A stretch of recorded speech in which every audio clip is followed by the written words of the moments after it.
The Cooke. A historical fiction of love, identity and fate by S.J. Jeppsson. Chapter 4. The Journey to the Titanic. April 10th, 1912. It was the kind of spring day where the air held a lingering chill, but the sky promised fair weather. The crisp morning air carried the scent of salt and springtime blooms as the open phaeton carriage rattled along the well-worn road from Fareham to Southampton. The sleek black horses, adorned with silver-trimmed harnesses, trotted steadily, their breath misting in the cool air. Lydia reclined against the velvet cushions, tilting her face toward the sun as the wind toyed with the ribbons of her hat. "Ah, what a glorious morning for an adventure," she declared, her voice carrying over the rhythmic clatter of hooves. "One last ride through the English countryside before we embark upon the greatest ship in the world. Tell me, Kate, is it not the very picture of romance?" Kate, who sat beside her with her gloved hands neatly folded in her lap, glanced toward the distant horizon where the hazy outline of Southampton's bustling port was beginning to take shape. "I think," she said carefully, "that I am still trying to believe it is real."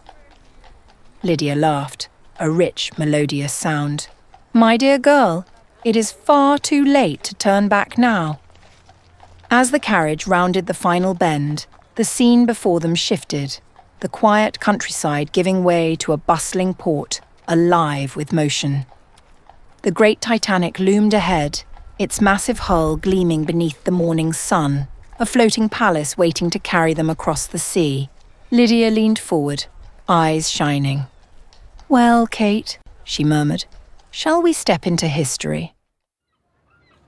The docks at Southampton were alive with movement. Porters rushing with steamer trunks, families embracing loved ones, sailors shouting instructions over the hum of excitement. Lydia, dressed in a tailored travelling coat of deep burgundy, her wide-brimmed hat adorned with a silk ribbon, carried herself with effortless grace.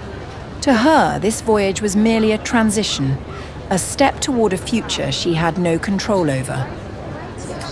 Kate, on the other hand, stood in awe, clutching the handle of her single-worn satchel as she took in the grandeur of the Titanic for the first time. Alongside them, the aristocracy of England boarded with effortless elegance, their steamer trunks carried by porters in crisp uniforms. Gentlemen in top hats and tailored suits helped their wives and daughters ascend the gangway, their polished boots clicking against the wooden planks.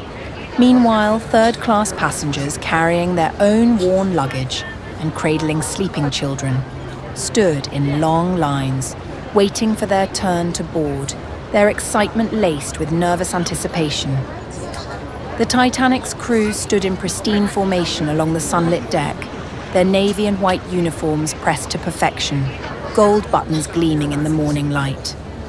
The murmur of boarding passengers drifted up from the gangway, blending with the distant clang of luggage carts and the rhythmic hum of the sea against the ship's hull. Among the assembled crew, Gideon Christopher, a 23-year-old Irish-American cook with flour-dusted hands and the sharp, watchful eyes of a man who had seen more than his years should allow, leaned casually against the railing.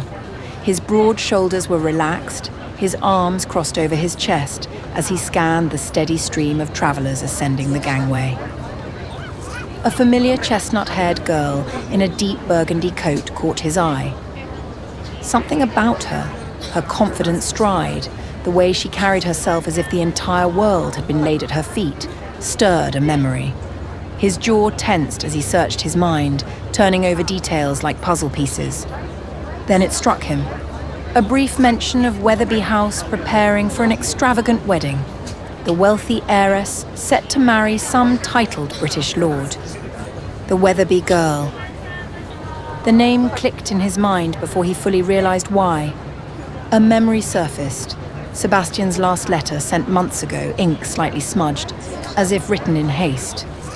"Barely had a moment's peace," Sebastian had scrawled, his neat handwriting just messy enough to show the rush.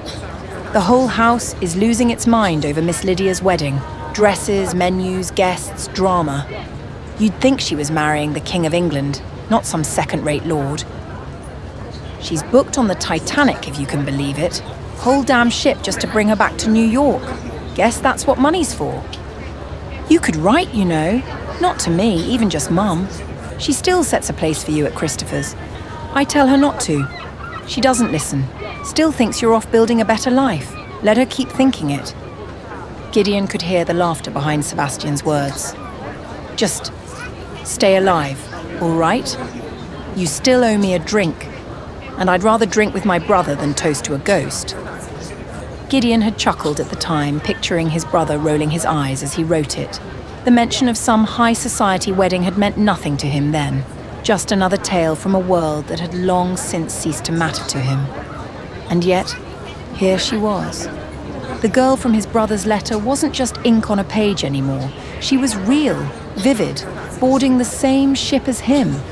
He wasn't sure why, but the thought landed heavier than it should have. A curious thing, really. To know someone without knowing them. To have heard a name in letters. To have imagined a life in a place he'd never seen. And then, to have that very name, that very life, step directly into his own path.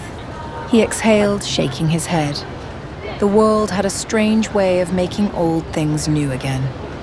Gideon huffed a quiet laugh under his breath. Here, on the Titanic's deck, watching her ascend into first class, he couldn't help but find it amusing. A spoiled heiress sailing toward a future she probably didn't want. And here he was, a nameless cook, sailing toward a future he wasn't sure existed. The sea wind cut through the open deck, sharp and briny, carrying with it the distant cries of seagulls and the rumble of the engines deep within the ship's belly. Gideon rolled his shoulders, shaking off the thought. She was just another passenger, and soon he'd be just another ghost in the crowd. As she stepped closer, Gideon studied her with curiosity. She carried herself with the effortless grace of someone accustomed to admiration. Her chin tilted just slightly, her lips curved in the faintest trace of amusement. The sunlight caught in her rich brown eyes, making them gleam with something sharp, something playful, as if the world existed purely for her entertainment. She leaned toward her companion, murmuring something in a low voice, her laughter warm yet edged with mischief. The other girl, the one at her side, bore a striking resemblance to the first. Yet where the first moved with polished ease, this one was softer, quieter. There was no performance in the way she walked, no calculated gesture. Her steps were precise but unhurried, her gaze observant, thoughtful. Unlike her companion, she did not revel in the eyes upon them. Rather, she seemed to exist just outside the grandeur, lingering at its edges rather than claiming center stage. Gideon's lips twitched at the murmurs around him. "She's a sight, isn't she?" one of the younger kitchen lads muttered, nudging him with an elbow. "Both of them," another added, letting out a low whistle. Gideon barely heard them. She was breathtaking, yes, but that wasn't what caught his attention. It was something else, something beneath the polished elegance, hidden just beneath the surface. There was a flicker of restlessness in her gaze, a tension in her shoulders so slight it might have been imperceptible to anyone who wasn't looking closely. She carried herself with poise, but not the ease of a woman completely at home in her world. No, this was the grace of someone who had learned how to wear refinement like a second skin, flawlessly executed, yet still, somehow, a performance. And then there was her companion, the one dressed in simpler, more practical attire. Her steps were careful, precise, but her eyes moved constantly, darting with quiet curiosity, drinking in the ship, the people, the world around her as if she were memorizing every detail. There was no pretense to her, no polished elegance, no effort to be noticed. And yet, she was. There was mystery in her too, a quiet, unassuming presence that somehow left a deeper impression than all the silk and grandeur around her. The men around him chuckled and exchanged playful jabs about how far out of their league these women were, but Gideon only smirked, shaking his head. "Best get back to work, boys," he muttered, rolling up his sleeves. "That lot doesn't mix with ours." And yet, as he turned away, something made him glance back one last time, as if fate had already begun to shift beneath his feet. As they ascended the gangway, Lydia let out a soft, indulgent sigh, tilting her head to admire the sheer magnificence before them. "My word, Kate, isn't this ship spectacular? Perhaps they built it just for me." She flashed a playful smile, her voice carrying the lilting amusement of a girl who had seen luxury her entire life, but never quite tired of it. Kate barely heard her. Her breath caught as she took it all in, the gleaming brass railings, the towering black and red smokestacks that stretched toward the heavens, the hum of opulence that seemed to pulse beneath every polished surface. It was like stepping into one of the storybooks from her childhood, too grand, too golden, too far from the flower-dusted quiet of Titchfield to feel real. And yet, here she was, no longer a baker's daughter watching from the outside, but a girl with a key in her hand. A steward in a crisp navy blue uniform stepped forward, bowing slightly as he greeted them. "Welcome aboard the Titanic, Miss Weatherby." Lydia offered him a small nod, the kind she had likely perfected at 100 glittering functions, then swept forward, drawing Kate along beside her. The moment they crossed the threshold, the air seemed to change. Kate felt it immediately. The hush of wealth, the scent of French perfume and polished wood, the cool flicker of electric chandeliers overhead. The first-class corridors stretched before them in a dazzling display of luxury. Intricate gilded mouldings, marble inlays beneath their feet, tapestries and oil paintings adorning the walls, as if this were not a ship, but a grand estate set to sea. Lydia glanced at Kate, her lips curving as she caught the wonder in her expression. "Ah, dearest Kate," she murmured, looping her arm through hers. "Uncharted territory indeed. Let's hope we make it to the other side."